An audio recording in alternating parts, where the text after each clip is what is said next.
the Schmo with the pro, with the voice of the Octagon, Mr. Jon Anik in the flesh, red carpet, UFC 290, International Fight Week. It's the Hall of Fame ceremony. How we doing? We're doing great. You know how much love I have for you, so I'm doing a little bit better than I was doing about 5 minutes ago. So how we doing? We appreciate the kind words. The Schmo can't complain, man. It's International Fight Week. It's 107 degrees outside. Yeah, it's hot. Now, I live in South Florida, and I go to the mailbox, and when I come back in my house, I'm dripping, so I kind of prefer the dry heat this week a little bit. But, yeah, dude, it's sweltering, man. I'm dripping. We haven't even started.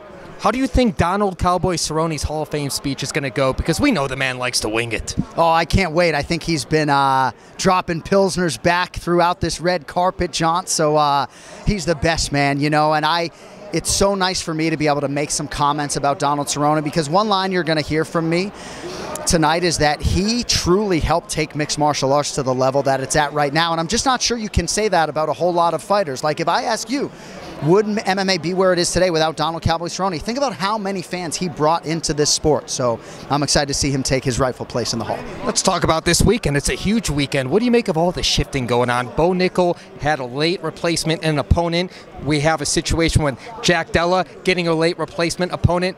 How do you feel about those guys getting guys that are stepping in that are not, you know, the usual contenders in the UFC roster? Yeah, it's a tricky situation. You know, it seems like Jack Della Maddalena was not going to be talked off of this fight card, and it seemed like maybe Bo Nickel thought at some point in time that an opponent wouldn't materialize. Let me just say this of Val Woodburn, right? A lot of people who Val trains with really believe in his chances. And in our fighter meeting, Woodburn was totally unfazed by this entire environment. His confidence is off the charts. I think a lot of it is rooted in his training room, in his experience. He might close as the biggest betting underdog in UFC history, but at least based upon my film study and my interactions with him, you know, he's not going to be fazed by the moment. We'll see how it goes for Josiah Harrell against Jack Della Maddalena. I mean, to your point, there's nothing ideal about it, but good on the combat sports leader for finding those two highly touted prospects fights, and we'll see if they can hold up. What do you think the mindset's going to be for champion Brandon Moreno going up against a guy in Pantoje who's beaten him twice already? Obviously, the stakes are a little bit different back then than it is now, but both these fighters seem to have improved since they've danced last inside the cage. Yeah, I think the improvements for Brandon Moreno are equal parts physical and mental. 7-1-2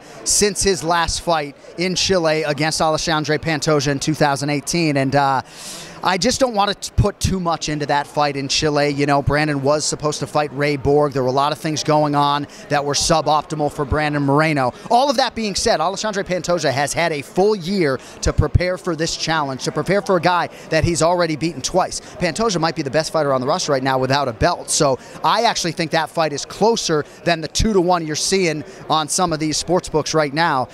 Mentally, though, I feel like Moreno's going to be fine. I think he's put in the work to forge himself mentally, physically. He's a completely different fighter than he was in 2018. So I expect them both to compete well. I'm not sure we're going to get a finish on either side. Pantoja's never been finished, but it's probably the title fight that is most intriguing for me, if I'm being honest. There it is. If Volkanovski defends and we hear and still he beats Yair Rodriguez, how many more contenders would you like to see him face in the featherweight division before maybe he made himself a mainstay in the 155-pound weight division? So the two names he injected in our fighter meeting, Aljamain Sterling and Ilia Topuria. So I do believe that the Aljamain Sterling fight appeals to Volkanovski greatly. Aljo has a title defense, of course, with Sugar Sean O'Malley. I don't have to tell your audience that, but the calendar may align at some point for Volkanovski and Sterling later this year. You just never know. That being said, I think Topuria's got the inside lane, and I do think that that fight appears to appeal to Volkanovski at this stage of his career. So I think maybe 2 or 3 more. I would have liked to have seen Arnold Allen make that climb and get into that fight, but that doesn't seem like it's going to happen right now.